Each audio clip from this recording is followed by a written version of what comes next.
Alhamdulillah Rabbil Alamin. Wa bihi nasta'in ala umuri dunya waddin. Wa ala alihi wa sahbihi ajma'in. Amma ba'du. Pertama-tama dan yang paling utama, mari sama-sama kita panjatkan puji syukur atas kehadiran Allah Subhanahu wa Ta'ala, yang mana oleh Allah yang telah memberikan kita sehat badan, waras pikiran, sehingga kita bisa berkumpul pada malam yang berbahagia ini. Selawat bermahkotakan salam, mari sama-sama kita kirimkan kepada pemuda padang pasir yang rela anaknya menjadi yatim, istrinya menjadi janda, demi menegakkan kalimat hak, yakni La ilaha illallah Muhammadur Rasulullah. Ta'zim wal ikraman kami yang paling utama sekali kepada Pucuk Pimpinan Dayah Hidayat Ulum Al-Aziziyah, Abi berserta keluarga, dan ta'zim wal ikraman kami kepada Dewan Guru yang sudi kiranya mengajarkan kami siang, malam maupun subuh, dan penghormatan kami kepada Dewan Hakim yang bijaksana yang nantinya akan menilai kami dengan seadil-adilnya, dan penghormatan kami yang paling istimewa sekali kepada Talibin wa Talibah seperjuangan. Baiklah, tidak kami perpanjangkan kalimat, langsung saja kami masuki ke acara syarahan singkat kami yang berorientasi takwa masukkan keterangan sebelum dikatakan.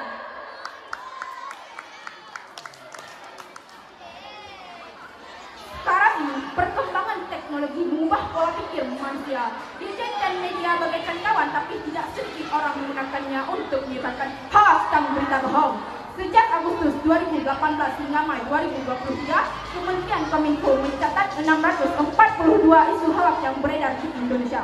Mulai dari hoax kesehatan, politik, tingkat nasional, pencemaran nama baik agama dan pendidikan, dan sebagainya. Hoax ini memberikan dampak buruk, yaitu perpecahan ujaran, kebencian, kerugian berbagai pihak. Pemerintah mengambil tindakan tegas menghukum para penyebar hoax sesuai dengan undang-undang yang tertera. Itu di dunia, rakyat.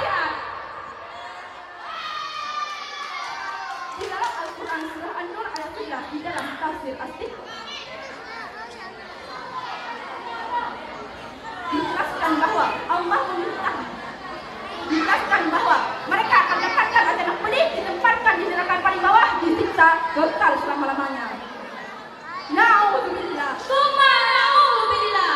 Dan di dalam Al-Quran surah An-Nur ayat 11 ini akan mengisahkan kasus hoax menimpa keluarga Rasulullah. Ialah istrinya Siti Aisyah radhiyallahu anhu dituduh tanpa bukti memiliki hubungan gelap dengan Safwan bin Al-Mu'adhal. Dan yang membuat tuduhan ialah pemimpin munafik Abdullah bin Ubay bin Nur serta sekelompok munafik yang lainnya. Tapi alhamdulillah Allah mengklarifikasi berita tersebut adalah hoax, berita yang tidak benar. Talibin wa talibah seperjuangan. Bagaimana tuntunan Islam agar kita tidak mudah terjebak hoax? Yang pertama, tabayun. Allah berfirman dalam Al-Quran surah Al-Hujurat ayat 6, Dia akan dilantangkan oleh kari kita dan akan diterjemahkan oleh karinya kita.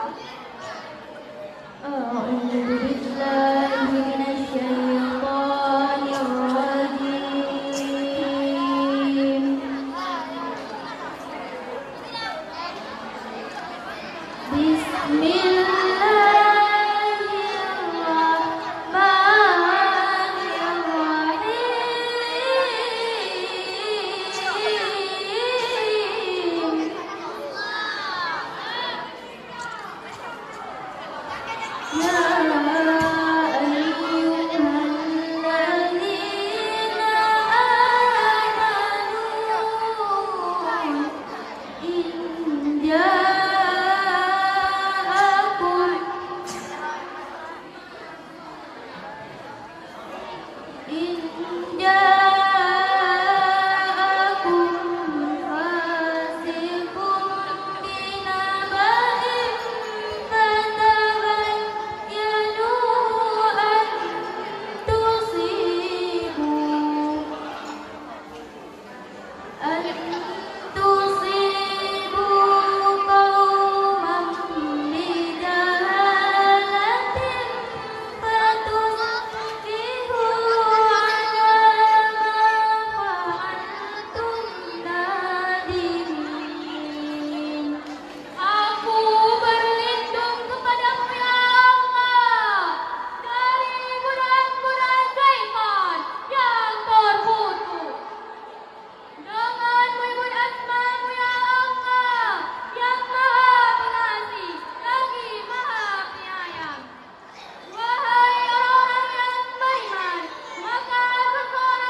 saja yang didapatkan.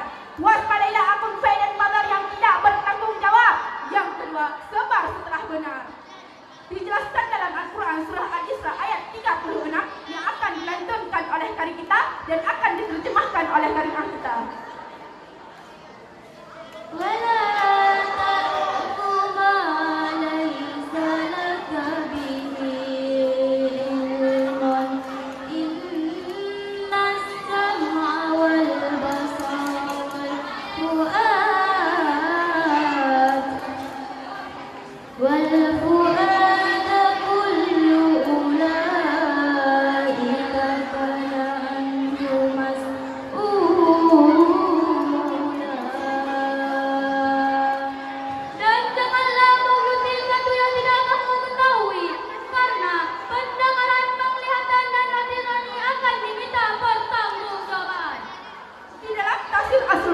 Dijelaskan bahwa kita tidak boleh mengikuti perkataan, perbuatan yang kita belum tahu kebenarannya.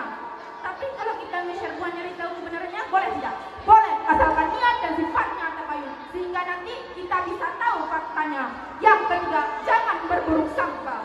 Di dalam Al-Quran surah Al-Hujurat ayat 12, di dalam tafsir Fathul Qadir, dijelaskan bahwa Allah memerintahkan kepada kita orang yang beriman untuk menjauhi suudzon atau prasangka yang buruk, sehingga mengetahui kebenaran yang sesungguhnya.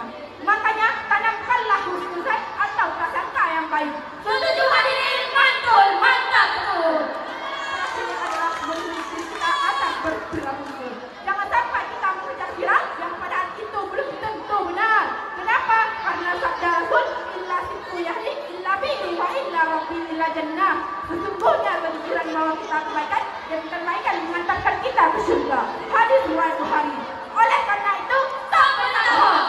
Ingatkanlah saudara-saudara kita, jangan mau menyebarkan sebelum tahu kebenarannya.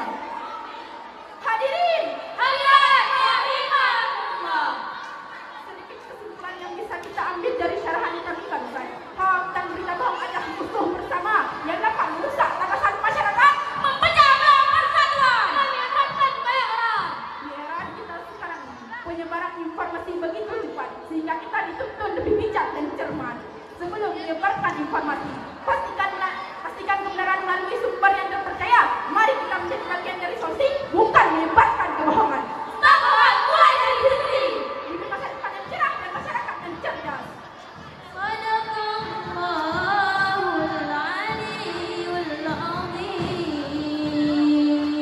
Maha benar Allah atas segala firman-Nya. Sedemikian yang dapat kami sampaikan. Lebih dan kurang kami mohon maaf. Kami akhiri wabillahi taufiq wal hidayah. Assalamualaikum.